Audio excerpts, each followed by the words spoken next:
Bakit po ba na lagi nilang kami ang nakikita mong mali? Simula nung mga bata pa kami, wala na po kaming ginawang tama sa paningin ninyo. Hanggang ngayon po na matatanda na kami, parang gusto niyong lagi kaming kontrolado. Hindi naman po kami humihingi ng tulong sa inyo kahit na minsan.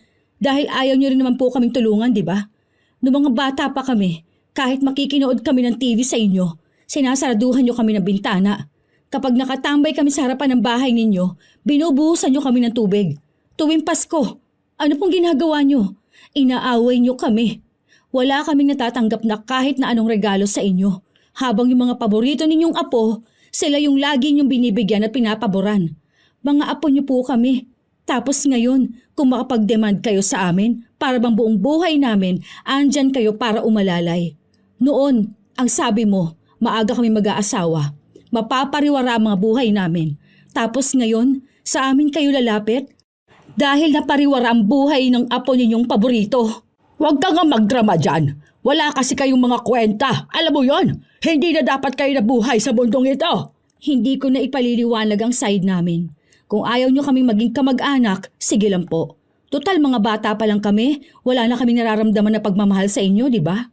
Kaya wag na lang po tayo magpansinan. Kung ayaw nyo sa amin, hindi namin ipipilit ang mga sarili namin sa inyo. Hindi ko po alam kung bakit hindi nyo kami tanggap na apo ninyo. Pero wag nyo rin po kaming pilitin na gawin ang mga bagay na ayaw namin. Para lang pumabor sa'yo at sa mga paborito mong apo. Kaya alam kong hindi kayo pagpapalain dahil masasama naman talaga ang mga ugali ninyo.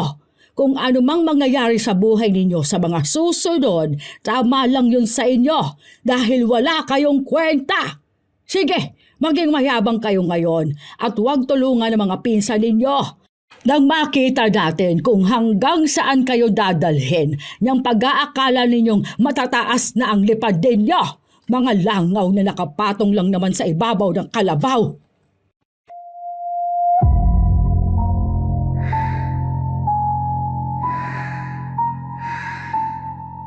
Sa dilim ng gabi, makinig ka na. Mga istorya ni Lola, telang magsisimula na. Sa bawat pulong may misteryo. Sa bawat kwento may kaba sa puso mo. May mga lola talaga na hindi marunong magmahal ng kanilang apo. Ang malala pa, binibigyan pa nila ng sakit para lang makitang naghihirap. Dahil ganon si Bing sa kanyang mga apo at nagawa niya pang ipakulam kahit na bata pa ito. Pero bawat maling ginagawa sa isang tao, may matinding balik sa kanila. Ano kaya ang para sa walang hiya na lola? Te, bilisan mo naman. Anong oras na? Meteor Garden na kaya. Baka mamaya hindi na naman natin mapanood si Sansay. Sansay nga yun, hindi sansay. Kahit na ano pa yun. Dalian mo na, te. Sandali lang kasi. Alam mo namang sira tong sapatos ko. Kapag nagmadali pa akong tumakbo, baka masira lang to lalo. Teka lang. Kahit na anong sabihin ko sa kapatid ko, nagpatuloy pa rin siya sa pagtakbo para lang maabutan ang paborito naming palabas. Noong mga panahon na ito, nasa edad siyam ako habang 8 taong gulang naman ang kapatid kong si Nini. Nakatira nga pala kami sa isang compound. Tabi-tabi lang ang mga bahay namin noon pero kami ang pinakamahirap. Kapag sinabi kong mahirap, yung mahirap talaga. Taong 2003 ito. Wala kaming kuryente. Ang gamit lang namin ay gasera. Tapos, laging nagkukulambo. Yung mga gamit namin, minsan bigay lang. Yung iba naman, binili ng mga magulang namin. Karpintero ang tatay ko. Labandera naman ang nanay ko. Sa isang compound, magkakamag-anak kaming lahat. Andoon din ang lola namin. Siya ang pinakamayaman. Siya lang ang may TV. Kaya sa kanya kami nakikinood. Madalas nasa labas kami ng bintana. Sakto na noong ipinalabas na ang paborito namin, nakabukas ang bintana. Kaya nagsiksikan talaga kami ng kapatid ko makapanood lang. Yung pinsa naming iba, nasa loob, nanonood din.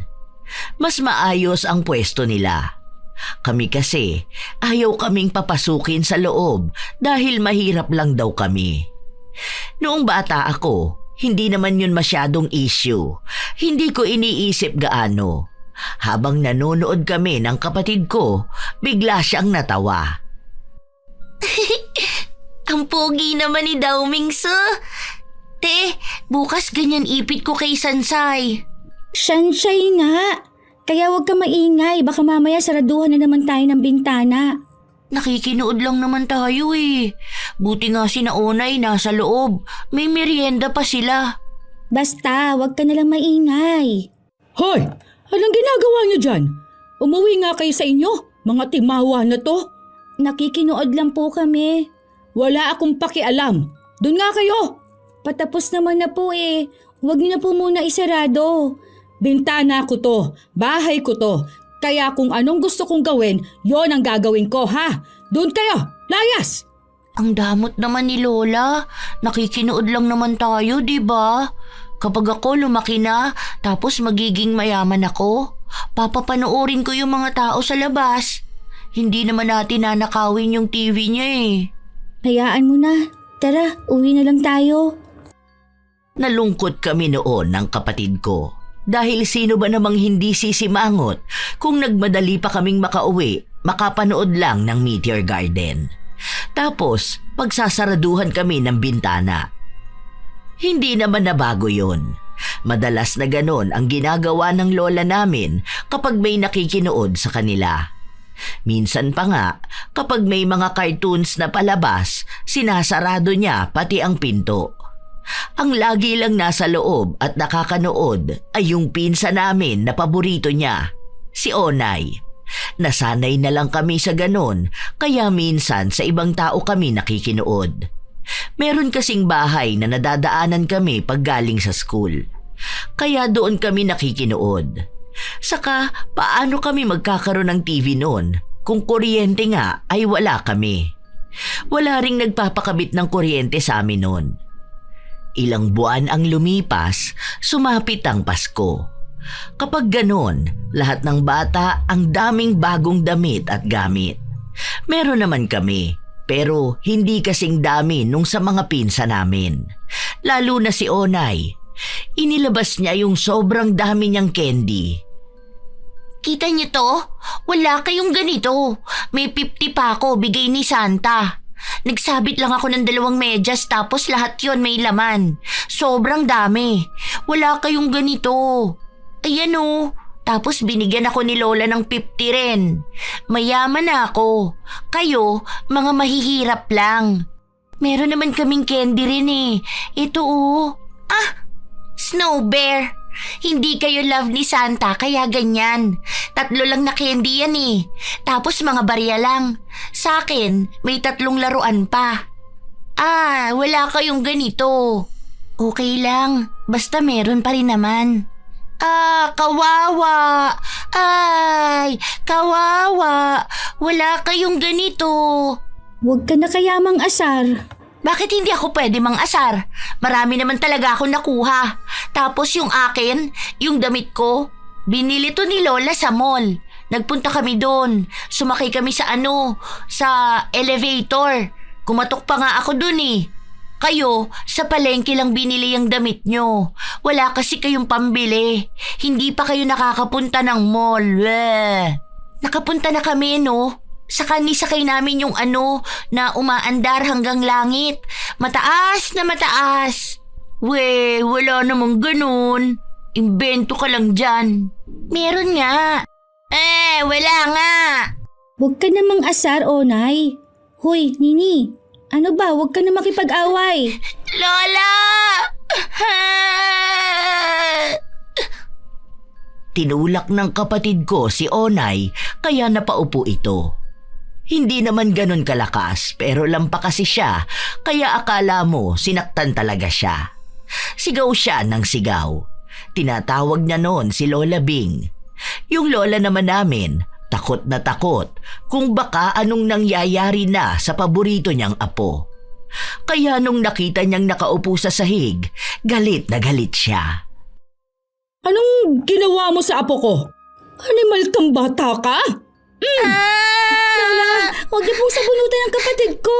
Lola, inaaway po nila ako. Kasi po, ang dami ko pong nakuha ngayong Pasko. Lola, tinulak po ako ni Nini.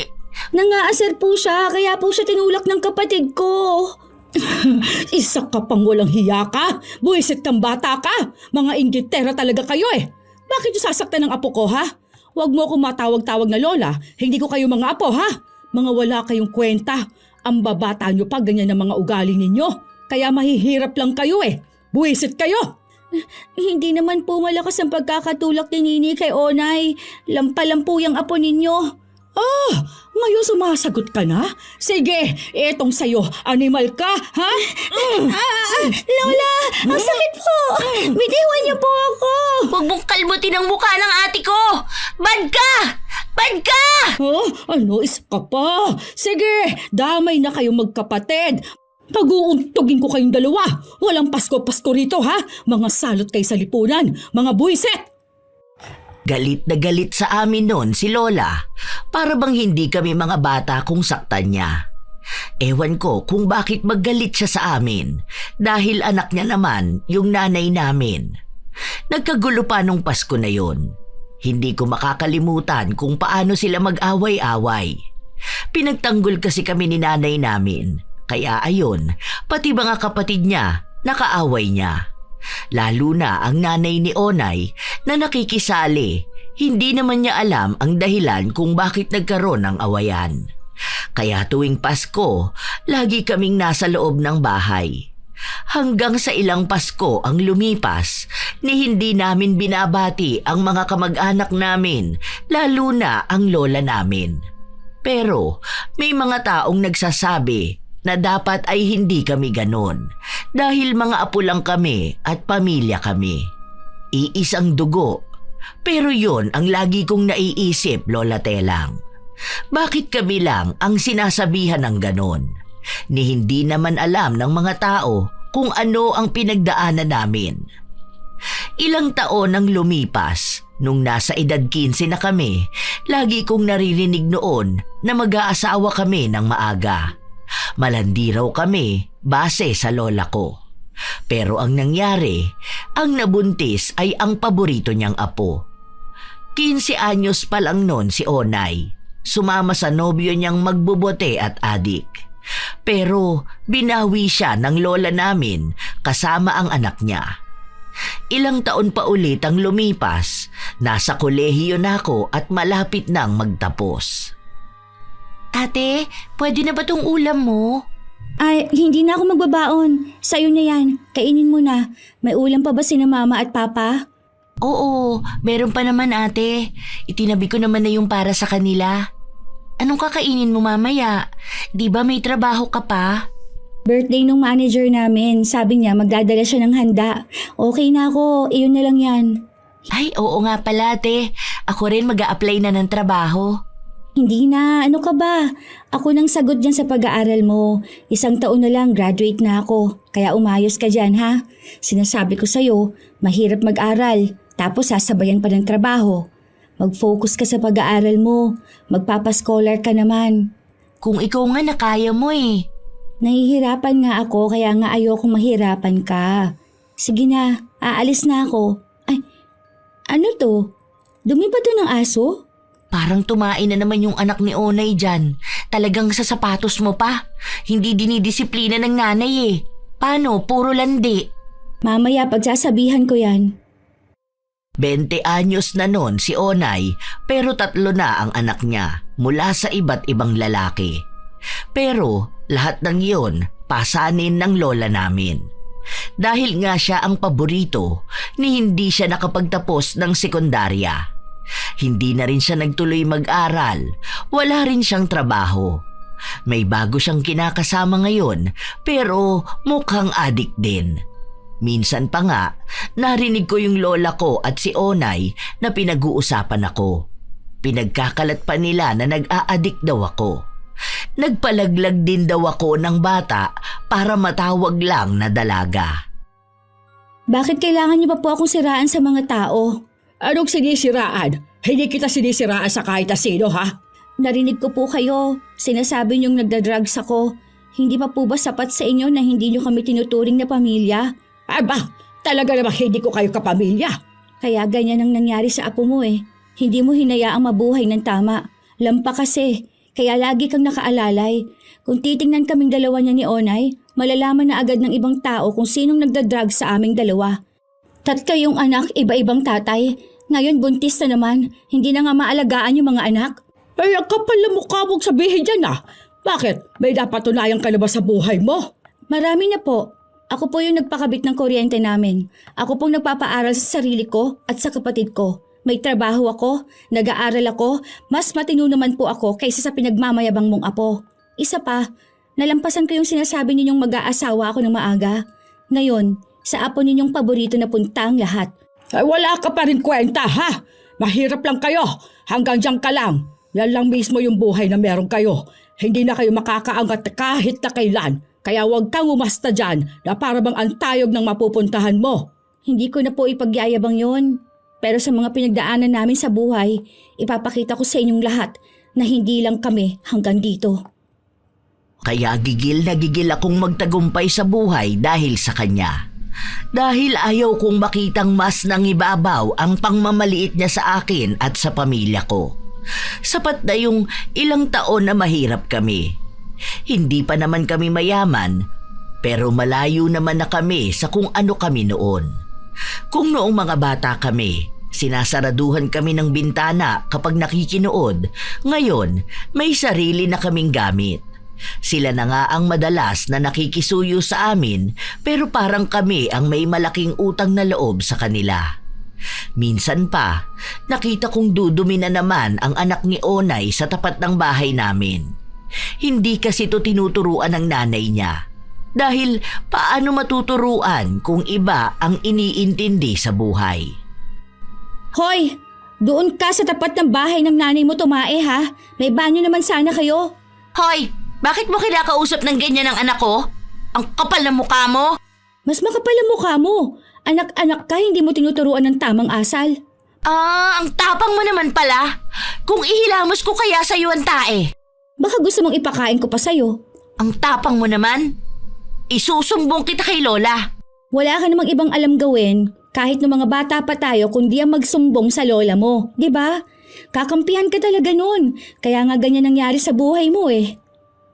Hindi nga siya mapakali nun, kaya tinawag niya si Lola. Yung matanda naman, akala mo aping-api na naman ang apo niya. Parang bata na ipinagtatanggol niya. Kung ayaw ninyo na marumi, sana bumukod kayo ng bahay. Talaga ba? So okay sa'yo yung tataihan ng bata ang mga sapatos ninyo? Sa halip na itama mo, kinakampihan mo pa yung mali. Ano ba naman yan?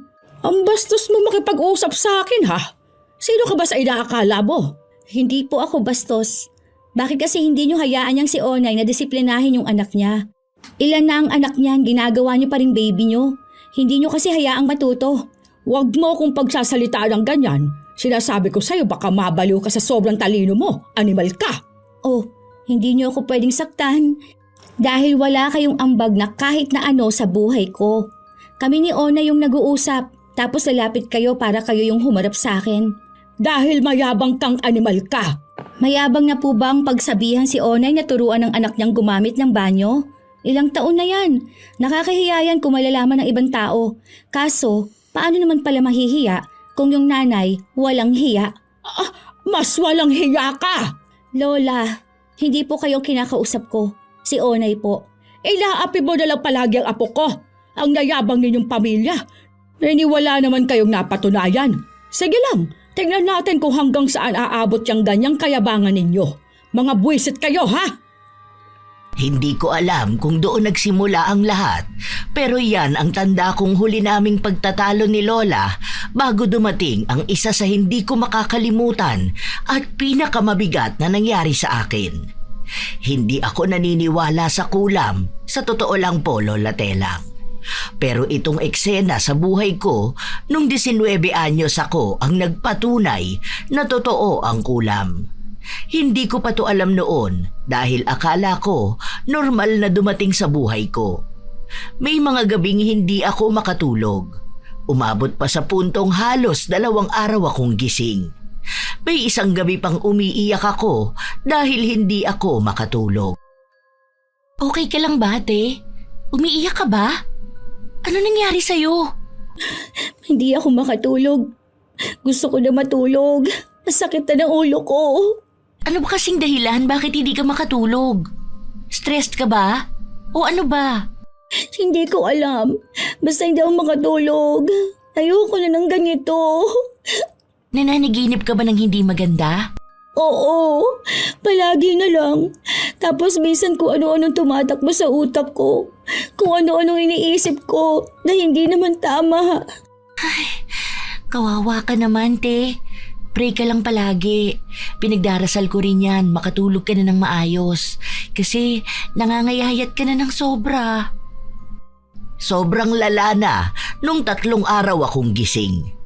Kapag pinipilit kong matulog, yun talagang nakapikit ako pero gising ang diwa ko. Sa tuwing magdarasal naman ako, nabablangko ang utak ko. Unang beses na hindi ko alam paano magpatuloy magdasal. Para bang ang daming nakaharang sa iniisip ko. Pinipilit ko namang magdasal pero talagang walang laman ang utak ko. Ang kapatid ko at pamilya ko ang tumutulong sa akin. Simula rin nung hindi ako nakakatulog, nawala na ako ng gana sa lahat. Hindi ako makakilos. Hindi ako makakain. Bumagsak din ako sa pagsusulit namin, kaya yung dapat 1 taon na lang, umulit pa ako. Nagsabay pa kami ng kapatid ko.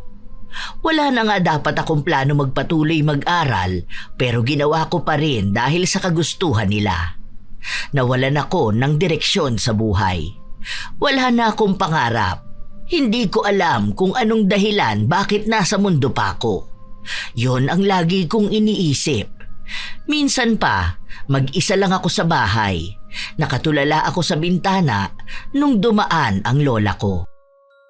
O ayan, hindi ka na lumalabas ng bahay nyo. Malamang, nag-a-addict ka na. Ay tignan mo, nangangayayat ka na. Ang yabang mo kasi. Ayan tuloy, nakarma kayo. Pwede po bang wag ngayon? Ay sumasagot ka pa. Alam mo bang masamang sumasagot sa mas nakatatanda sa'yo, ha? Wala rin naman kasing patutunguhan yung buhay mo. Kaya kung ako sa'yo, magpatiwakal ka na lang kaya. Hindi ka naman nakakatulong sa pamilya mo. Nagiging pasanin ka pa nga nila. Ano yung tinatakip mo sa tenga mo? Ha? Ay nako. Kapag walang kwentang tao talaga, dapat hindi na dagdag problema pa sa mundo. Tama na po. Anong tama na? Sinasabi ko lang kung gaano ka kawalang pakirabang sa pamilya mo. Wala ka namang mararating sa buhay. Isipin mo yun, 19 years old ka na pero ganyan pang buhay mo. Eh yung iba mong kaedaran may maayos ng buhay ngayon. Ikaw andyan sa bahay nyo, pasani ng pamilya. Pabigat! Mas maraming masasakit na salita pang sinabi sa akin ang lola ko. Dahil hindi ko nga kontrolado ang isip ko noon, parang tinanggap kong wala akong kwenta. Napabigat ako sa pamilya ko. Sino ba namang tao na gustong hanggang sa gano'n na lang? May pangarap naman ako noon. Pero bakit parang nawala? Gusto ko nang sumuko. Tapos yung lola ko, inuudyukan pa ako. Sinasabi niya rin sa mga tao na nababaliw ako. Pero may pinanghahawakan pa ako noon. Ang Diyos at ang suporta ng pamilya ko. Kung wala sila, hindi ko na alam kung anong nagawa ko. Ang mga magulang ko, maging kapatid ko, talagang gabi-gabi kaming nagdarasal noon. Sa kanila ako umaasa dahil may kung anong kadiliman ang pumipigil sa akin para lumapit sa Diyos. Nalampasan ko yon.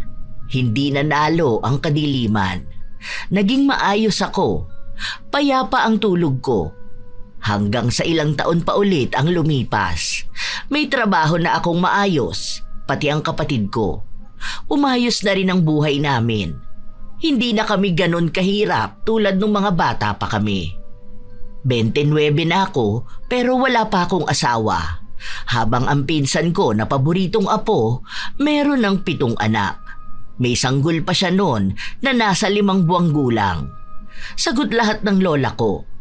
Buwan-buwan kasi yung sumasahod dahil nga sa kanunyang asawa noon. Isang araw, umuwi ako na may grocery. Ay sis, hindi mo malang magawang tulungan ang pinsan mo. Ano ka ba naman? Tulungan po? Bakit ko naman po tutulungan si Onay? Malamang, magkamag-anak kayo. Tapos parang hindi niyo ako lola. Samantalang yung ibang apo na kilala ko nagbibigay ng pera sa lola nila. Yung kilala ko nga, yung apo niya mismo nagbabayad ng bills niya. Dito, dadaan-daanan niyo lang ako. Bakit? Hindi po ba kayo tinutulungan ni Kuya Victor? Di ba, siya po ang kasama niyo dyan sa bahay niyo? Yung mga nakikinabang po ng sweldo niyo? Yung mga paborito niyo pong apo? Wala talaga ako maaasahan dyan sa pamilya ninyo. Mga wala kayong utang na loob. Meron po ba dapat? Alin po ba doon? Kasi po kung iisa-isahin po natin, wala po akong maalala. Baka po kayo may naaalala. Baka pwede niyo pong sabihin sa akin kung ano ba yung mga yon. Ganyan talaga ang mga mahihirap. Kaunting ahon sa lusak, hindi na makaalala. Ayos lang. Sanay naman ako sa ganyan. Ilang beses naman na akong lumapit sa inyo, pero kayo itong nagpapakita ng parang wala lang kami. Paano? Mukha kasi kayong pera at wala kayong mahihita doon sa isa ninyong kaanak. Kaya ganyan na kayo aasta. Aba, hindi mo alam na malaki ang balik niyan sa inyo? Kapag masamang ugali, mabilis yan lapitan ng karma. Huwag na po tayo maglokohan dito, Lola. Hindi mo po kami tinuring na apo mo. Kahit na minsan po, hindi po namin naramdamang mahal ninyo kami. Kaya sana naman po wag ninyong ipamukha sa akin na para bang lahat ng meron kami ngayon, hindi namin magagawa nang wala kayo. Bastos na bunga ang abo Wala naman kayo kung hindi ko binuhay ang nanay ninyo. Excuse me po, paraan po ako. At wala po akong balak makipagbilangan ng naitulong sa inyo.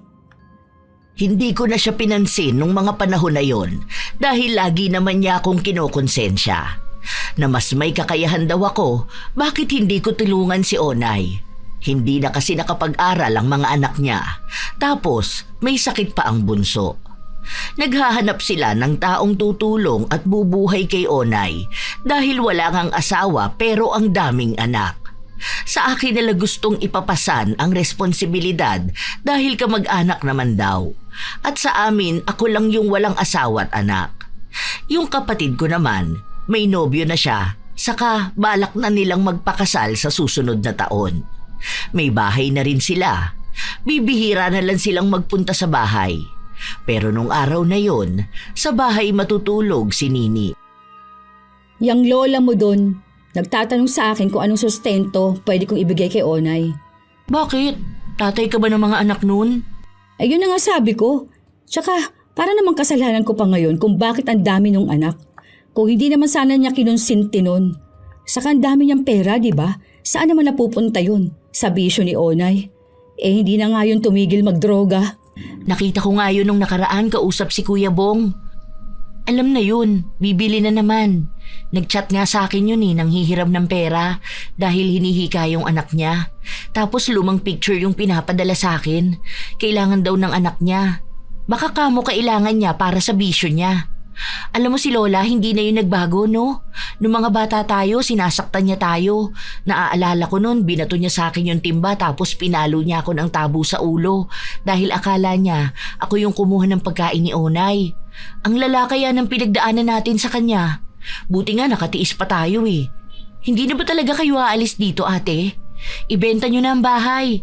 Ang toxic na, hindi na kaya pagtiisan yan. May bagong generation na ng mga toxic. Nagpaplano na ako. Hindi ko palang sinasabi kay na mama. Huwag ka maingay ha. Kasi ayaw umalis ni mama dito eh. Kasi parang mamimiss niya ang bahay. Pero kapag pwede nang lumipat ng bahay, tsaka ko sasabihin sa kanya. Kumuha ako dyan sa village. Nice one! Dami ng pera ng ate ko ah. Samantalang dati walang pambili ng tsinelas. Tapos sinira ni Ona yung bigay na sandals ni Santa. Tapos ikaw pa pinagalitan ni Lola. Naalala ko na naman yun. Hello Kitty yun eh. Paborito niyo kasi yun, kaso ayaw kong ibigay. Sinira niya tapos siya pa yung umiyak. Pasko rin yun no? Tapos sinampal ako ni Lola. Wala tayong magandang Pasko kasama siya no? Wala ka mong magandang alaala na maaalala sa kanya. Yung mga mahal niyang apo lang ang makakaalala sa kanya. Pero ngayon, hindi na rin naman siya maalala. Paano? Kung di naging adik, nakulong naman dahil magnanakaw. Yung tayo pang hindi niya mahal ang naging matagumpay kahit paano. Nasobrahan kasi sila sa pagmamahal. Basta ako, hindi ko yan sila iimbitahan sa kasal ko. Bahala sila sa buhay nila. Oo nga pala. Sabi ni Ate Tini, mag-ambag daw tayo para sa birthday ni Lola. Hinihingan ako ng 25K. 25K? Para saan? Ang laki naman yan. Catering daw, sabi niya. Nasa 250K raw magagastos doon. Sabi pa nga niya, buti 25K lang kukunin sa akin. Huwag mo sabihin na pumayag ka. Hindi no. Ano yun? Sahod ko ng pang isang buwan? Kako, sila na lang. Hindi naman tayo pupunta doon. Ayun, inaway ako. Wala raw akong kwentang apo. Napakasama nga raw ng ugali ko. Tapos kung ano-ano pa. Kapag talaga hindi ka nila makontrol, ang sasabihin lang nila masama ang ugali mo. Kailangan maging sunod-sunuran ka sa kanila para maging mabuti kang tao. Kung ganun lang din naman sa kanila, aba, kahit wag na talaga ako maging mabuti sa paningin nila. Hayaan mo na sila. Bakit ba tayo magpapaka-stress sa kanila, di ba? Kinukulit ako ng pinsan ko na magbigay ng malaking pera para daw sa handa ni Lola. Pero hindi ako nagbigay kahit na magkano. Kaya ang lola ko na ang mismong lumapit sa akin para sa usapin ng pera. Hindi talaga kayo mag-aambag. Anong klaseng tao kayo? Marami po kaming pinagkakagastosan la. Magbibigay po ako ng 2K. 2K? Ano gagawin ko yan? Baka ipalulok ko pa sa'yo yan. Ay sige po, hindi na lang po ako magbibigay. Happy birthday na lang po. Para maliit na halaga ng pera pag dadamutan yung lola nyo. Iba na talaga ang ugali ninyo magkapatid, ano? Buti na aatim ninyong maging masamang tao. Iba naman po yung masamang tao sa tumanggi lang sa hindi makatarungang ambagan. Hindi ba yun makatarungan? Para sa birthday ng lola ninyo. Akala ko po bang sabi ninyo hindi nyo kami apo? Bakit kapag ambagan po nagiging kamag-anak ninyo kami bigla? Mapagmataas ka kasing tao. Kaya hindi ako magtataka kung isang araw bigla kang ibaba ng Diyos. Ewan ko po, pero hindi naman po magmamataas ang tawag dito. Mag-aambag po ako base sa kakayahan ko. Hindi ko po isasagad ang pagbibigay ng pera dahil hindi naman po kami mayaman. May pangangailangan po kami sa buhay, tsaka may pinag-iipunan po ako. Kaya hindi ka pa nakakapag-asawa dahil sinong papatol sa ganyang pag-uugali? Hindi po ako nag-aasawa dahil walang may gusto sa akin. Ayoko pa po. Ay sus! Kunwari pa, wala ka kasing kwenta. Wala naman po pala akong kwenta. Bakit po lapit kayo ng lapit sa akin kapag kailangan ninyo? Akala ko po ba noon sabi ninyo hindi ako makakaahon sa hirap, na hanggang doon lang ang buhay namin. Tapos hindi ako makakahanap ng maayos na trabaho dahil bobo ako. Bakit po ngayon? Sa akin kayo lapit ng lapit. Di ba po mas nakakahiya na yung kinukutya ninyo noon, nilalapitan ninyo kapag kailangan ninyo o ng apo ninyo ng tulong? Ang unfair nyo nga po sa aming magkapatid. Sa lahat ng apo ninyo, kami yung tinakwil ninyo. Kami yung sinasaktan nyo noon, tapos mabait pa rin kami sa'yo. Tapos ngayon, parang kami pang may kasalanan kung bakit ganyan nangyari sa mga paborito ninyong apo. Hay leche! Ang dami mong sinasabi! Ang sabihin mo, yumabang na kamo kayo. Hindi na kayo malapitan agad dahil feeling ninyo ang taas nyo na. Hindi po, dahil may hangganan lang po ang lahat. Ay sis! May nalalaman ka pang ganyan. Wala lang talaga kayo utang na loob. Mana-mana talaga kayo. Sana hindi ko nalang inanak yung nanay ninyo para wala kayo rito sa mundo. Ayoko magkaroon ng mga apo at anak na gaya ninyo. Mga walang kwenta. Kita nyo na po, noong bata pa kami ganyan na kayo makipag-usap at magsalita sa amin. Tapos hanggang ngayon po ba? Malahimik ka rin! Naiinis lang ako lalo sa'yo. Animal kayo. Makakarma din kayong buong pamilya. Mga wala kayong kwenta. Galit na galit talaga noon si Lola. Isinumpa-sumpa niya pa kami noon dahil nga sa ayaw ko lang magbigay ng pera na hinihingi niya sa akin. Tapos, nalaman kong hindi naman pala siya maghahanda. Kailangan lang ng apo niya ng bagong cellphone. Sumama ang loob ko noon, Pero sino ba naman ako para sa kanya? Nakikita niya lang naman ako kapag kailangan niya, kapag may benepisyo siyang nakukuha. Pero alam ko na kahit anong tulong ang ibigay ko sa kanila, wala lang din.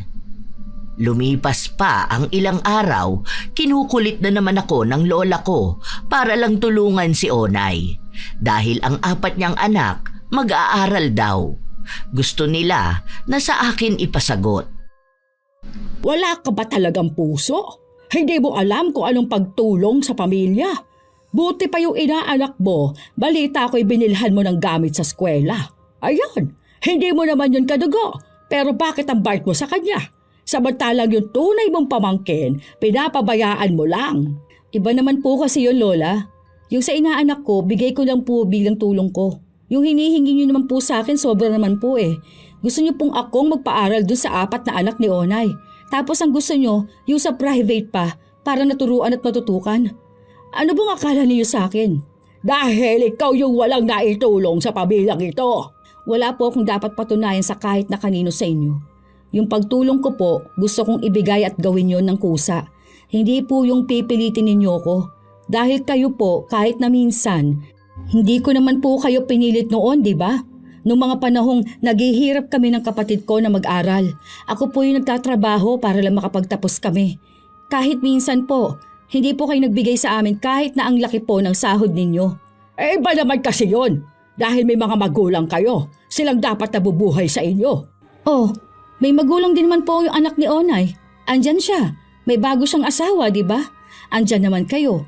Kung sana po hindi niyo siya kinonsinte na maging mahina, hindi sana ibang taong nilalapitan at pinipilit ninyong magpaaral sa 4 niyang anak. Kaya pasensya na po kayo, hindi ko po kayo tutulungan. Kung gano'n lumayas na kayo sa bahay na ito, ibebenta ko ito para ibigay sa mga apo ko. Sa pagkakatanda po namin, amin po itong bahay na to. Binayaran po ito ni na mama sa inyo. Ipinangutang pa po nila para mabayaran kayo nung panahong ginigipit ninyo sila. Pinagawa na rin namin to ng papel, kaya wala kayong magiging habol. Ang yabang mo talaga! Sana malasin ang buhay ninyo para bumagsak kayo! Yun naman po talaga ang gusto nyo, di ba? Yung makita pong bumabagsak kami. Dahil yun pong nagpapasaya sa inyo. Hindi nyo kami mahal bilang mga apo ninyo. Dahil wala kayong kwenta! Wala po pala kaming kwenta. Bakit po kayo lumalapit sa amin para tulungan ng mga apo ninyong may kwenta? Hay, leche! Wala ka talagang pakinabang kahit na kailan. Kung ano-ano na naman ang pinagkakalat niyang maling balita tungkol sa akin. Pero wala na yon dahil kahit na kailan, hindi naman na siya nagbago. Akala ko nga kapag tumatanda na ang isang tao, nagbabago na sila. Pero may mga tao pala na kahit na matanda na ay hindi pa rin nagbabago. Mas lumalala pa nga kapag tumanda na. Isang araw, kaarawan ni Papa noon, kaya lumabas kami. Kasama namin ang nobyo ni Nini. Pero nung umuwi kami, hinatid lang kami sa bahay, tapos si Nini lang ang matutulog sa bahay. Nadaanan namin si Lola na nakaupo lang sa labas ng bahay nila. Yung dating magandang bahay nila, halatang luma na. May dala kaming pagkain noon, ibinigay namin kay Lola. Si Mama ang may ideya na uwian si Lola dahil sabi namin na kahit naman anong ibigay doon sa Lola namin, hindi siya matutuwa. At hindi nga ako nagkamali. Ano ba naman to bigay ninyo sa akin? Ano to? Mga pagkain na hindi nyo naubos? Ayoko yan! Hindi ako aso nakakain ng tira-tira ninyo! Hindi naman po yan tira. Binili talaga namin yan, Lola. Sayang naman yung pagkain, itinapon lang. Ang mahal pa naman yan. Sabi ko na sa inyo, May, hindi yan tatanggapin ng nanay mo. Sana hindi ka na lang nagsayang ng pera. Mahal na yan para sa inyo. Magbibigay kayong pagkain ng aso sa tao? Kung hindi ba naman masasama ang mga ugali ninyo? Hindi nga po yan pagkain ng aso. Sa bagay, hindi naman po kayo makikinig sa amin kahit na anong sabihin namin eh. Tara na nga, umuwi na lang tayo. Total, hindi nyo naman maipapaliwanag ang mga sarili nyo dyan sa matanda na yan. Bastos ka! Wala kang respeto sa nakatatanda sa'yo! Napakayabang mong babae ka! Lagi naman pong pangit ang ugali namin. Naging pangit na lang lalo dahil tinutuon na namin. Tara na nga! Nauna na maglakad ang kapatid ko at sumunod kami. Ang lola naman namin, bumubulong-bulong siya pero puro pagalit. Parang halos sinusumpa na niya kami. Kinabukasan, maaga akong nagising dahil may kumakatok sa pinto. Nung buksan ko, yung pinsan kong paborito ng lola ang bumungad sa akin. Bakit? Anong kailangan mo? Hindi ba kayo magbibigay ng sustento kay Lola? Anong sustento? Matanda na yung tao, walang pambili ng gamot niya tapos hindi man lang kayo magbibigay. Ano ba naman pag-uugali yan? May sahod at benefits na nakukuha si Lola, di ba? Oh, nasaan na yun? Bakit mo hinahanapan? Ano akala mo sa napupunta ang pera ni Lola? Malamang tinutulong niya sa amin. Eh di dapat yun ang gamitin niyang pambili ng gamot niya. Kaya nga siya may benefits para dun. Huwag mong hanapin yun. Nagtatanong ako kasi kung makapunta ka naman dito at makapag-demand, para namang kailangan kang sundin. Ganyan na ba talaga kasama ang ugali mo? Hindi ka marunong lumingon? Ang taas ng tingin mo sa sarili mo ah. Alam mo, kung kailangan ninyo ng pera at kami ang bubuligligin ninyo, tigilan nyo na. Ano ba? Bitiwan mo ako! Ang sakit na sa bunot mo sa akin! Aray! Ano ba? Oh, Nay! Hindi kita bibitawan. Ako, inis na ako sa kayabangan mo. Sariling lola mo, ganyan kayo makipag-usap. Ang bait nung tao. Aray ko! Bitawan mo ako! Ikaw ang nanguna, di ba? Ngayon lang kita papatulan. Wala akong pakialam kahit na sino pang magalit. Wala akong karapatan na saktan ako. Ganon ha? Nagpang-abot talaga kami ng pinsan ko. Kapag hinihila niya ang buhok ko, mas hinihila ko ang kanya.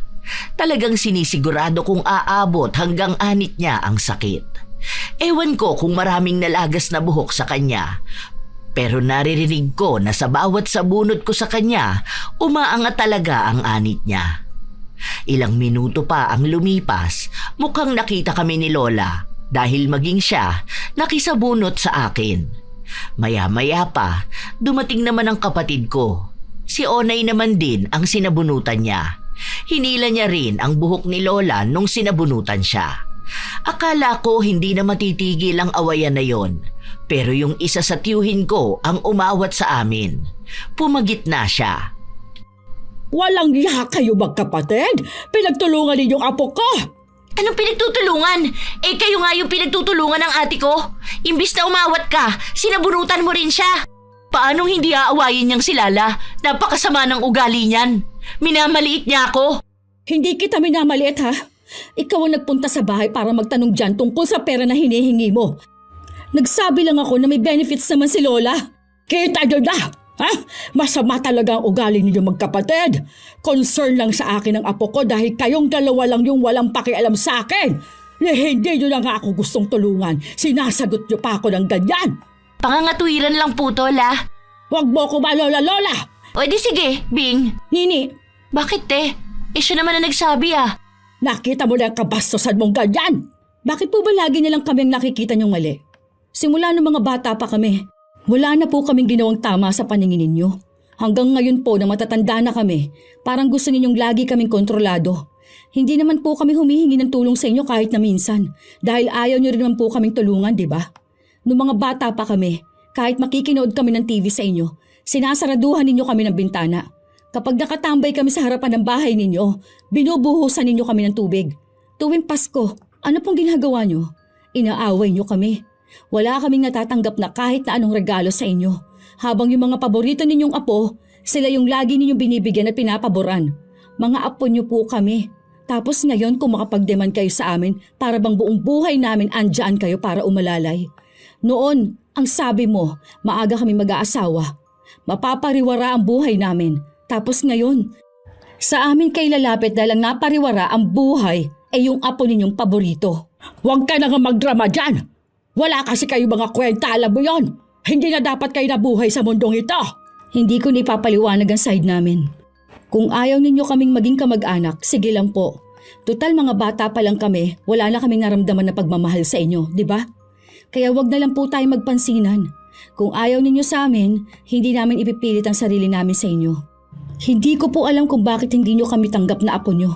Pero huwag nyo na rin kami pilitin na gawin yung mga bagay na ayaw namin. Para lang pumabor sa'yo at sa mga paborito mong apo. Kaya alam kong hindi kayo pagpapalain dahil masasama naman talaga mga ugali ninyo. Kung ano mang mangyayari sa buhay ninyo sa mga susunod, tama lang yun sa inyo dahil wala kayong kwenta. Sige, maging mayabang kayo ngayon at huwag tulungan ng mga pinsa ninyo nang makita natin kung hanggang saan kayo dadalhin yung pag-aakala ninyong matataas na ang mga lipad ninyo. Mga langaw lang naman na nakapatong sa ibabaw ng kalabaw. Lagi na lang kami yung langaw. Kung nasa naman kami ngayon, kami lang din naman yung naghirap para maabot to. Kahit walang suporta nyo. Isa pa yun, wala na nga pong suporta. Lagi nyo pa kaming hinihila pababa. Gusto nyo yung nakikita kaming mas mababa sa mga apo mo. Huwag ninyo akong paandara ng mga ganyan. Alam naman naming hindi kami pakikinggan, pero nakakasama talaga ng loob. Hinayaan na lang namin si Lola dahil wala naman na kaming magagawa kung ang tingin niya sa amin ay masama. Hanggang sa isang araw, nakita ko siyang sumisilip sa bahay namin. Nung tinanong ko siya, nagulat pa siyang nasa likod niya lang ako. Ano bang ginagawa mo dyan? Galing po akong tindahan. Kayo po, anong ginagawa niyo dyan? Wala lang. Bakit may masama ba kung titignan ko yung bahay ninyo? Tsaka bakit nakakalabas ka pa? Di ba dapat nasa loob ka lang ng bahay ninyo? Hindi na po ba ako pwedeng lumabas? Pwede naman. Pero dapat andoon ka lang sa loob. Dahil ayaw mong makakita ng mga tao. Po? Wala. Agad lang din siyang umalis noon. Nung mga panahon na yon, hindi ko alam kung anong ibig niyang sabihin. Bakit nga naman biglang ayaw kong makakita ng tao? Samantalang lagi naman akong lumalabas ng bahay. Halos ilang linggo matapos nung usapan na yon, may kakaiba akong pakiramdam. Naramdaman ko na yun noon, 10 taon na ang nakalilipas. Umiiyak ako kahit na walang dahilan. Talagang gising ako ng halos 3 araw. Ang bilis bumagsak ng katawan ko. Minsan, naaabutan ako ng mga magulang ko na nakatulala lang. Minsan pa nga, umuwi ang kapatid ko at nagulat siya sa itsura ko. Ate, okay ka lang ba talaga? Ilang linggo pa lang tayong hindi nagkikita, ganyan ka na. Lumalabas ka pa ba? Umalis na ako sa work ko. Ha? Bakit? Akala ko ba maganda dun? Dun ba yung problema mo? Hindi ko alam. Basta wala akong gana sa lahat ng bagay. Tamad na ako. Baka naman nababurnout ka lang. Hindi ko nga alam. Hindi ko alam tawag dito. Gusto mo bang magbakasyon muna tayo? Tara, sagot ko naman eh. Ayoko. Dito lang ako sa bahay. Kaya pala sabi ni Mama, hindi ka lumalabas ng kwarto. Hindi ka na rin daw kumakain. Parang yung dati lang kaso mas malala. Ewan ko. Kahit ang makipag-usap noon, ayaw ko. Hindi naman ako ganun noon. Basta ang alam ko lang, may kung anong gumugulo sa utak ko. Sobrang gulo. Nawala na naman ako ng gana sa lahat. Ayoko nang mangarap dahil pakiramdam ko wala nang kwenta ang buhay ko. Ganon kagrabe ang pakiramdam, Lola Telang. Dagdag pa na bigla na lang kaming binubuliglig ni Lola. Hindi dahil sa may kailangan siya, kundi para lalong sirain ang isip ko. Pati si Onay, ganon ang ginagawa. Kaya lalong ayaw kong lumabas. Pero sila mismo ang nag-uusap sa labas. Malakas na sapat para marinig ko. Katulad nung isang araw, ako lang ang mag-isa noon sa bahay. Alam mo, kapag wala ng purpose sa buhay, dapat tinatapos na yan. Totoo, Lola. Minsan kasi, yung mga taong mayayabang, sila pa yung parang nababaliw talaga. Anong parang? Nababaliw na talaga. Yung mga feeling matatalino yan eh. May kilala nga akong ganyan. Oo nga, iba pa naman kapag karma na ang tumatama sa kanila. Kahit na walang pangalan, alam kong ako yung pinariringgan nila. Dahil kahit na hindi nila sabihin, sinasadya talaga nilang lagi akong nakakarinig ng ganong salita. Aaminin ko, ang laking epekto nun sa akin. Dagdag pa na ang daming bumubulong sa utak ko. May mga pagkakataon pang gusto ko na talagang sumuko, pero hindi ko ginagawa dahil sinusuportahan ako ng pamilya ko. Yung kapatid ko, umuwi sa bahay. Doon daw muna siya titira dahil kailangan ko raw siya. Kung hindi ko raw siya iniwan noon, mas hindi niya ako iiwanan ngayon. Hindi mo to kinain, te. Ako pa naman nagluto niyan. Wala nga akong gana kumain. Hindi pwede yan, ate. Sobrang payat mo na, oh. Ayoko nga sinabi, bakit bang kulit mo? Hindi ka ba nakakaintindi? Nagagalit ka ba? Paano hindi kasi maiinis sa'yo, hindi mo maintindihan kung ano yung sinasabi sa'yo? Pinapakain lang naman kita dahil hindi ka nga kumain kagabi. Sa ayaw ko nga. Huwag mo nga akong pakialaman. Umalis ka na lang kasi dito sa bahay. Simula nung umuwi ka, lahat na lang ng gusto mo kailangan masunod. Kapag sinabi kong ayoko, ayoko nga. Lagi na lang kaming nag-aaway ng kapatid ko dahil ayaw ko nang pinipilit ako kapag hindi ko gustong gawin ang isang bagay. Pero kahit na lagi ko siyang inaaway, hindi niya ako pinabayaan. Lagi niya akong ipinagdarasal. Habang ako, blanko na naman ang utak ko. Kapag nagdarasal ako, ang daming boses na humaharang sa utak ko. Talagang pinipigilan akong makalapit sa Diyos. Alam kong may mali na doon. Isang beses pa, linggo noon, isinama ako ng mga magulang ko sa simbahan. Kahit na anong gawin ko, talagang wala akong maintindihan. Naiiyak na ako noon dahil iniisip ko na baka nga pinarurusahan na ako. Na baka naging masamang tao ako. Na baka dahil ayaw kong tulungan ng pinsan at lola ko, nakakarma na ako. Sinabi ko yun sa kapatid ko pero ang sabi niya sa akin, hindi naman ganun yun. Baka may pinagdaraanan lang ako. Lagi kaming nasa simbahan. Pinapabasbasan pa ako para lang manumbalik ang dating ako. Isang araw, umuwi kami galing ng simbahan. Nakasalubong pa namin ang lola namin. Galing din siya ng simbahan pero sa kabila. Ay sus! Magsisimba pa ang sama naman na ugali. Anong akala mo papanigang ka ng Diyos matapos mo kaming apihin? O ayan, may sakit ka na ata, kaya hindi ka na nakakalabas ng bahay niyo. Nangangayayat ka na rin, ang pangit mo na. Nakikita mo na nga na may sakit yung tao. Anong pakialam ko na ba sa animal na yan? Kagagaling ko lang sa simbahan, sinusubok na agad ako. Ay ano ka pa? Tingin mo ba pakikinggan ka rin kung maitim naman yung budhi mo at masama ang laman ng puso mo? Nakakapasok ako ng simbahan, ibig sabihin, mabuting tao ako. Si Judas nga nakasama pa sa huling hapunan eh. Hoy, animal ka! Anong akala mo sa akin, si Judas? Wala ako sinabi na ganyan. Sus! Dapat dalawa na lang kayo ng ate mo ang ganyan. Hayaan mo sa susunod. Dalawa na kayo. Maghintay ka lang. Wala talagang magandang bagay kapag ikaw ang nagsasalita. Wala kang dulot. Pinagtitinginan tayo ng mga tao. Nakakahiya na. Tara na, umuwi na tayo. Nakakahiya talaga ah! Nakakahiya ang mga ugali nyo. Buti na lang kahit paano nakakaramdam ka pa ng hiya. Kahihiyan ka naman kasi talaga. Kayong buong pamilya. Papatulan na sana ng kapatid ko ang lola namin, pero pinigilan ko siya. Gusto ko na talagang umuwi. Hindi ko alam kung marami bang taong nakatingin sa amin, pero pakiramdam ko ang daming mga mata. Parang lahat pa sila kinukutya kami na para bang napakasama talaga naming tao. Ilang linggo pa ang lumipas, naging mas malala. Hindi na ako nakakatulog. Kapag naman nakakatulog ako, ang daming masasamang panaginip. Nawawala na nga ako sa katinoan ko.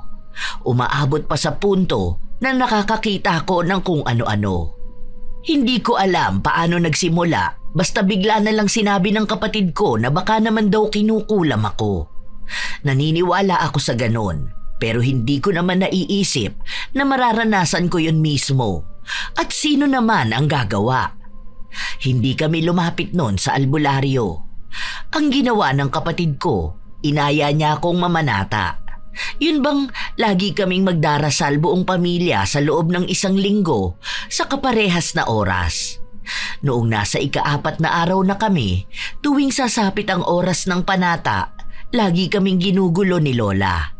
Malalaman niya yun kasi patay ang ilaw sa buong bahay noon. Sunod-sunod siyang kakatok at tatawag ng kung sino sa amin, pero kapag ganon, ang sabi sa akin, wag na lang papansinin. Sila ang nagdarasal para sa akin dahil nga blanko na ang utak ko noon. Inaalis ang anumang demonyo na nakakapit sa akin. Mukhang pinipigilan ng lola ko na lagi kaming magdasal. Hanggang sa dumating ang isang araw na bigla akong nagising. Ang gaang ng lahat. Ang gaan ng buhay at ng pakiramdam ko. Naging malinaw na ulit ang utak ko. Kilala ko na ulit ang sarili ko. Wala nang mga bulong na humaharang kapag nagdarasal ako. Kaya ko na ulit kausapin ang Diyos. Kaya malaking pasalamat ko sa pamilya ko na hindi nila ako iniwan para makaya ko ito. Nung isang buwan ang lumipas at may trabaho na ulit ako, balik na naman ang lola ko sa pangungulit sa akin. Ano? Nakauwi ka na pala. Buti naman, hindi ka ba magbibigay ng pera sa pinsan mo? Kailangan niya dahil na ospital siya. Kasi simula ko lang po sa bago kong trabaho. Hindi po ako makakatulong. Wala pa akong sasahurin. Sinungaling ka! Imposible naman na wala kang pera. Meron po akong pera pero ipon ko po yun. Hindi ko po pwedeng basta yun galawin. Tsaka malaki pong gastos ko nung nawalan ako ng trabaho at nagkasakit ako. Nakita mo na, hindi ka na sana gumaling para hindi ka na nakaahon sa hirap. Kaya kung ano-ano nangyayari sa'yo dahil hindi ka marunong tumulong sa mga taong nangangailangan. Buwisit ka talaga. Sana bumalik yon tapos wag ka nang gumaling. Tinalikuran ko lang ang lola ko habang nagsasalita siya. Alam kong kabastusan yon, pero pagod na ako. Isa pa, ayaw ko naman na araw-araw na lang na magkikita kami, sinusumbatan niya ako ng kung ano-ano, kahit na wala naman siyang naitulong sa akin. Isang araw, may kaibigan ako na nagpasama sa akin na magpunta sa albularyo dahil nabati raw siya ng engkanto sa ilog na niliguan nila. Nung sinamahan ko siya, nagulat ako sa sinabi ng albularyo kaya nung nagkita kami ng kapatid ko, agad kong sinabi sa kanya. Sinong albularyo ba? Hindi ko naman kilala yon. Pero doon kasi yun papasok sa San Galedo. Bandang dulo pa. Kasi wala na masakyan doon Dapat doon may sarili or may service kayo. Yun talaga ang sinabi sa'yo? Na may kumulam sa'yo? Oo, sinamahan ko lang naman si Jane. Tapos bigla niya raw nakita sa akin na ganun. Ang galing nga First time ko lang din kaya magpunta sa albularyo. Tapos ganun pa. Hindi nga lang daw yan yung unang beses. Parang bata-bata pa raw ako nung unang pinakulam ako. Tapos yung ngayon daw. Pero mas malala lang daw tong ngayon. Kasi parang gusto na raw ako mamatay. Natakot nga ako Tapos naikwento ko sa kanya yung ginawa natin para gumaling ako. Ayun nga ang sabi niya na mabuti na lang daw may pamilya akong nakakaintindi sa akin at sama-sama raw nating nilabanan yung kulam sa pamamagitan ng paglapit sa Diyos. Hala, kinikilabutan naman ako ate. Naaalala ko noon, 19 ka lang ata noon, di ba? Yung ganyan din nangyari sa'yo. Tapos ngayon ulit. Nalaman mo ba kung sinong gumawa sa'yo noon? Natatakot ako. Paano kapag inulit yun? Hindi niya sinabi sa akin kung sino raw. Pero kung uulitin daw, malabo na yun matuloy o tumalab dahil may gabay na raw ako. Tapos parang yun na rin yung magiging shield ng family natin. Nag-advise pa sa akin lumayo na raw ako kung saan man ako ngayon dahil pwede raw nasa paligid ko lang yung gumawa sa akin nun. Si Lola yan no? Nung sinabi nga yun, siya una kong naisip Pero ayoko naman mambintang. Pero siya lang naman yung may kakayahan at may motibo na gawin yun. Kaya siguro ganyan nakalala yung karma niya, no? Hayaan na lang natin. Babalik naman sa isang tao ang mali niyang ginawa Kung lumapit siya sa kadiliman, malamang niyan kadiliman din ang lalapit sa kanya kapag gusto na siyang singilin. Grabe naman yun. Ang sama naman ng ugali niya. Wala naman tayong ginagawa na masama sa kanya, di ba ate? Pinapasa Diyos ko na nga lang yung galit ko. Ipinagdasal at nag-surrender na ako. Ayokong gumante. Bahala na ang Diyos ang gumawa nun para sa akin. Hindi na ako humiling pa ng masama para sa kanila. Pero aalis na siguro kami dito. Kulang pa kasi ng 120k yung pera ko para makuha ko na yung bahay. Ihiram kita kay Mark? Huy, wag na. Hindi pa nga kayo mag-asawa, hihiram ka na ng pera sa kanya. Tsaka wag na, nakakahiya naman. Subukan lang natin. Nakatapos na kasi yun ng malaki niyang project. Million commission niya dun. Saka babayaran mo naman siya eh. Para makaalis na kayo rito. Tama na nga yung katoksikan dito para makapag-asawa ka na rin. Paano ka kasi mag-aasawa? Hindi mo madadala dito. Ang daming mga matang nakaabang sa'yo. Sure ka bang hindi nakakaya sa boyfriend mo? Hindi yan. Kakausapin ko siya. Tapos kausapin mo rin para alam niya kung kailan ka maghuhulog. Sige nga, salamat. Talagang atat na akong umalis kami noon. Mabait ang magiging asawa ng kapatid ko. Dahil nung nalaman niyang ibibili ko ng bahay para sa mga magulang namin, ibinigay na lang niya ang pera na hinihiram ko. Sabi ko, babayaran ko naman siya kapag naibenta na ang bahay, pero hindi na niya pinabayad. Nung nakaalis na kami, ang problema naman namin ay ang pagkuha ng bahay. Kahit na may titulo kami, ayaw ng lola ko alisan. Siya mismo ang tumira doon dahil yung bahay niya, ibinigay niya sa paborito niyang apo. Pinalampas ko na muna hanggang sa matapos na lang ang kasal ng kapatid ko. Ilang buwan pa, bumalik ako doon para ayusin ang bahay dahil ibebenta ko na nga. Wala ka talagang hiya, ano? Palalayasin mong lola mo sa bahay na tinitirhan niya? Mapagkamkam ka bang tao? Buhay ka pa palang animal ka. Huwag po kayong mag-alala. Mahal po ako ng Diyos. Kaya hindi niya hinayaang tumalab ng sobra yung kulam na ibinigay niyo sa akin. Ano kulang pinagsasabi mo dyan? Kaya niyo naman po yung itanggi. Isa pa, ayaw ko na rin pag-usapan. Kaya po nakikisuyo ako sa inyo. Ako na po nagsasabi na umalis na po kayo. Ayoko na pong umabot sa kung saan ito. Tinatakot mo ba ako? Ay hindi po. Pinagsasabihan ko po kayo. Kahit na kailan hindi ako aalis dito. Huwag kang makulit dyan. Umalis kayo dito tapos gusto mo walang titira sa bahay na to. Umalis po kami pero hindi po ibig sabihing ibibigay po namin sa iba ang bahay. Ibang tao ba ako? Pero may bahay naman po kayo. Wala na akong bahay dahil pinaubaya ko na sa pinsan mo. Hindi mo na nga sila tinutulungan. Dahil hindi ko po sila obligasyon. Nakita mo na. Kaya dapat sa'yo pinuputulan ng dila. Kaya kung ano-ano lang nangyayari sa'yo eh. Sa susunod yan, hindi ka na makakalampas dyan sa sakit mo. Wala na po kasing susunod. Hindi po ako masamang tao kung kinukuha ko lang po yung karapatan namin. Hindi na po ako magpupumilit sa inyo ng kahit na ano. Yan lang po. Eh wala kayong karapatan dito. Dahil wala na kayo rito. Nasa amin pa rin po, nakapangalan yan. May bibili na po kasi at ayokong umabot pa tayo sa baranggayan para lang bitawan ninyo ang bahay na yan. At talagang may lakas ka pa ng loob na ipabarangay ako. Talagang ako pa. Tignan natin kung hindi ka mapahiya doon. Tignan natin kung ano na lang ang sasabihin ng ibang tao sa'yo na pinagdadabutan mo ang sarili mong lola. Pasensya na po kayo. Pero kapag hindi pa po kayo umalis dyan hanggang sa susunod na linggo, sa barangay na po tayo mag-usap. Alam ko naman na hindi madaling masindak ang lola ko. Kilala ko siya. Kahit na anong panakot ang gawin mo sa kanya, hindi talaga siya matatakot. Iniisip niya kasi na pwede niyang gamitin ang salitang magkamag-anak. Na magiging masama nga naman ang tingin ng mundo sa isang apo na pinagdadamutan ang matanda. Madali lang din naman kay lola ang magpaawa dahil dyan siya magaling. Pero hindi ko na iniisip ang sasabihin sa akin ng ibang tao. Kung nalampasan ko nga ang napagdaanan kong pangungulam ng 2 beses, siguro naman ay mapagdadaanan ko rin ang magiging pangungutya ng mga tao sa akin. Dahil alam ko na mas kakampihan nila si Lola at wala sa kanila ang aalamin kung bakit ko yun nagawa. Lumipas ang mga araw. Hanggang sa dumating na nga ang pag-uusap namin ni Lola sa barangay. Pumunta siya ron na parang awang-awa sa kanya ang mga tao. Nakasuot ng lumang damit na hindi ko naman alam kung saan niya nakuha. Tapos, kunwari pang hindi siya makahinga. Kasama niya rin si Onay na mukha ring kawawa. Hindi ko inasahan na magsusuot siya ng lumang damit na hindi naman niya sinusuot noon. Hindi ka ba talaga naaawa kay Lola? Wag na apo, hayaan mo na siya. Ganyan naman na siya noon pa.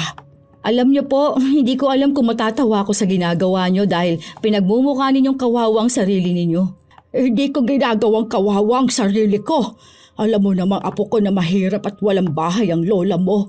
Matanda na ako, mahina na ako. Kaya sana naman nagkaroon ka ng kahit na kaunting awa lang sa akin. Kaso hindi.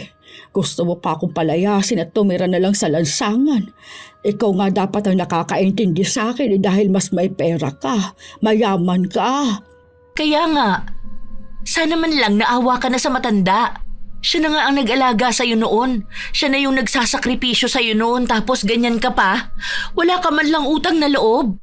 Ayos yung script nyo Halatang napaghandaan nitong araw na to Ewan ko ba sa inyo? Bakit ba ganyan kayo? Seryoso na ba talaga yan? Hindi ka naaawa. Wala ka na bang puso? Hindi po ako naaawa.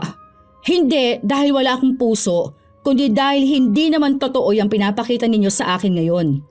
Hindi ko po isusuko ang bahay namin dahil nasa bentahan na kami. May kukuha na ng bahay na yon, kaya gusto kong malinis na bago nila makuha. Wala ka ba talagang awa? Wala po. Sabihin nyo na rin po na wala akong kaluluwa. Ikaw na babae ka! Buwisit ka! Aray! Alam ko yung ginagawa mo. Sinabunutan mo ako para kumuha ng buhok. Kayong walang awa. Ipapakulam nyo na naman ako. Anong sinasabi mo? Apo kong mahal ko, ha?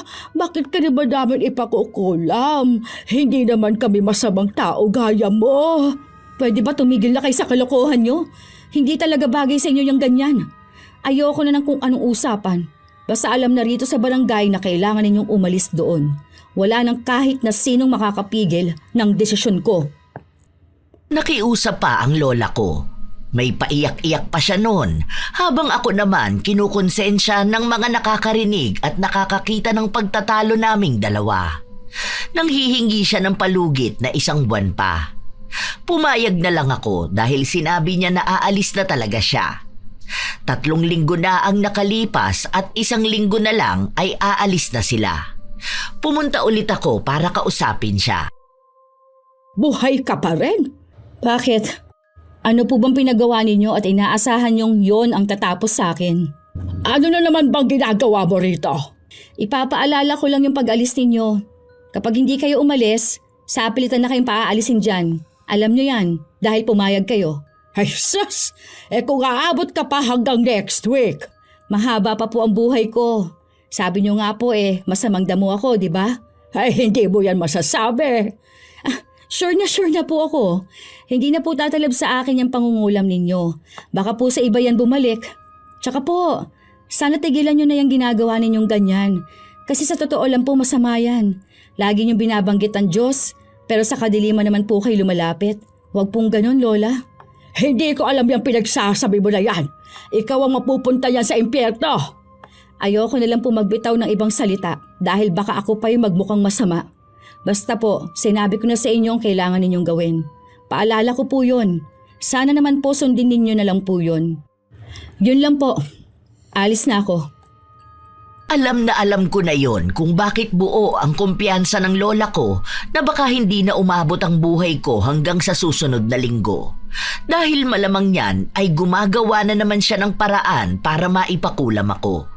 Kaya ipinagdasal ko na lang na huwag kaming matalo ng demonyo dahil kahit na kailan hindi mananalo ang kadiliman.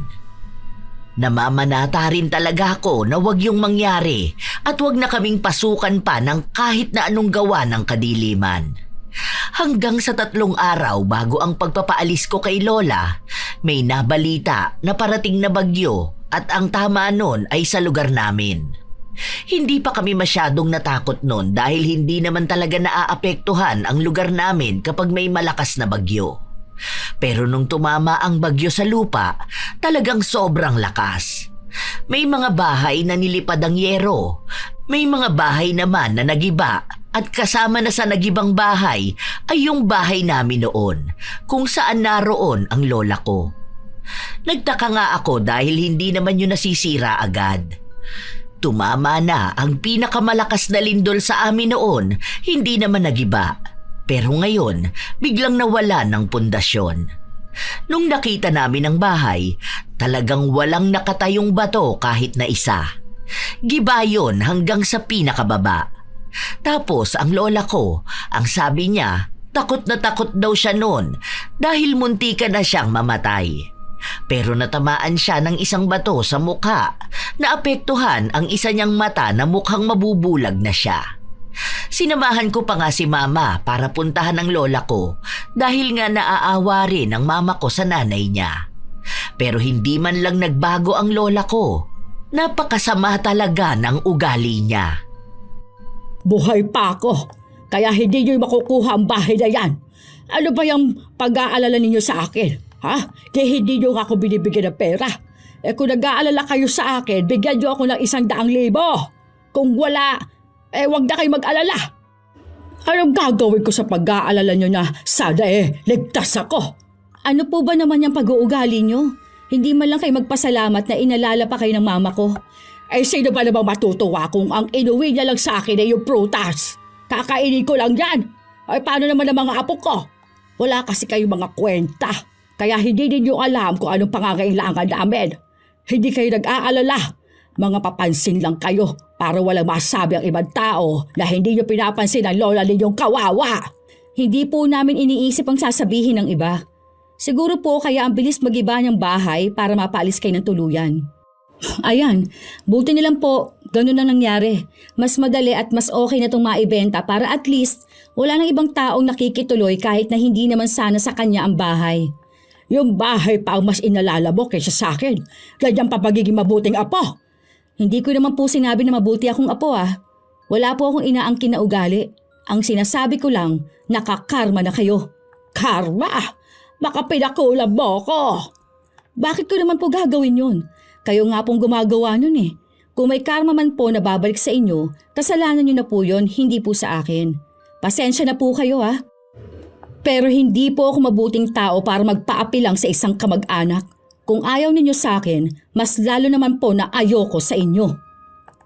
Pinagkalat pa ng lola ko na ako raw ang nagpagiba ng bahay. Tinawanan ko na lang siya dahil wala naman na akong panahon para makipagtalo pa sa kanya. Hanggang sa naibenta ko na nga ang parte ng lupa, wala na silang nagawa dahil mag-asawang pulis ang binentahan ko. Bahala na sila kung yun ang aawayin nila. May hawak na titulo ang pinagbentahan ko, kaya alam kong ilalaban nila kung ano ang karapatan nila. Simula nun, hindi na kami gaanong nagkakaroon ng komunikasyon ng lola ko dahil hindi niya alam kung saan kami nakatira. Minsan pa nga, kinakausap niya ang mama ko at sinasabi na dadalaw daw siya sa bahay dahil gusto niya kaming makita at makasama, kahit na alam ko naman na ang gagawin niya. Simula nung pinakulam niya ako, talagang sinabi kong hindi na siya pwedeng pumasok sa pamamahay namin dahil baka gawin niya na naman. Nagpupumilit pa siya sa nanay ko. Isang araw, lumabas kami ng kapatid ko para maggrocery. Doon ko nakita si Lola kasama niya ang paborito niyang apo. Sahod niya ngayon, malamang may pera na namang magagamit ang apo niyang wala namang trabaho. Andito pala ang mga mahal kong apo. Pakisga si Lola. Pinagsususabi nito. Kailan mo pa kami naging paborito? At anong kiss? Ano yan? Halik ni Judas? Nagiging mabait na nga sa inyo si Lola, ganyan pa kayo. Kaya nakakarma kayo Kami pa ang nakarma ngayon. Yung asawa mo nga nakulong dahil nahulihan ng drugs. Tapos ayan, naputulan kayo ng kuryente.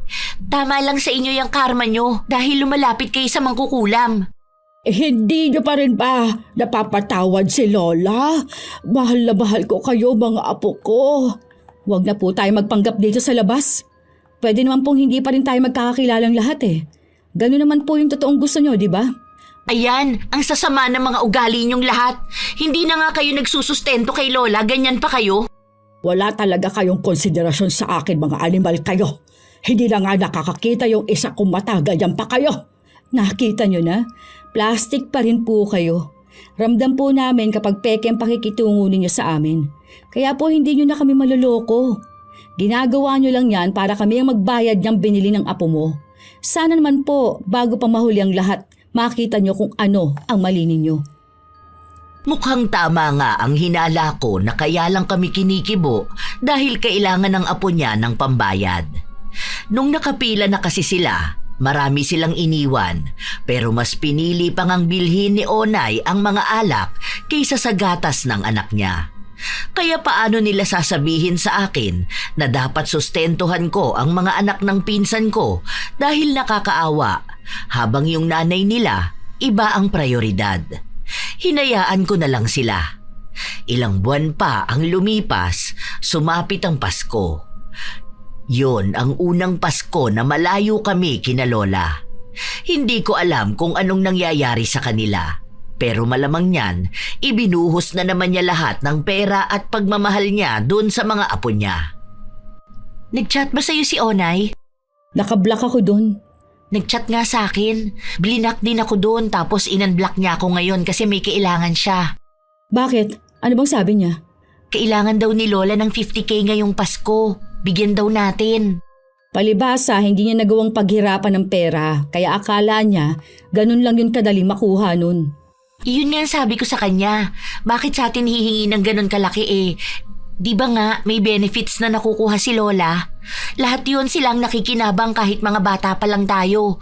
Tapos ngayon kumakahingi naman sila, akala mo talagang tayo yung nakinabang. Hindi ko talaga makakalimutan ng bata pa tayo. Talagang wala tayong pera noon, tapos wala tayong bagong damit, wala tayong pagkain, wala tayong kahit na ano. Wala ring bigay si Santa. Tapos sila, pinagyayabang nila mga nakuha at bigay sa kanila ni Lola. Sobrang saya nila. Tapos ngayon, wala naman dulot sa kanya mga paborito niyang apo. Isipin mo yun, hindi ka na paborito, pinakulam ka pa. Huwag na nga lang nating pag-usapan mga negative na bagay na ganyan. Ang mahalaga sa atin ngayon, masaya tayo. Nagagawa na natin yung mga hindi natin nagagawa noon. Tsaka lahat na meron tayo, galing sa paghihirap natin. Huwag na lang natin silang pansinin para iwas stress. Tama ka naman ate. Ayoko na rin ng stress.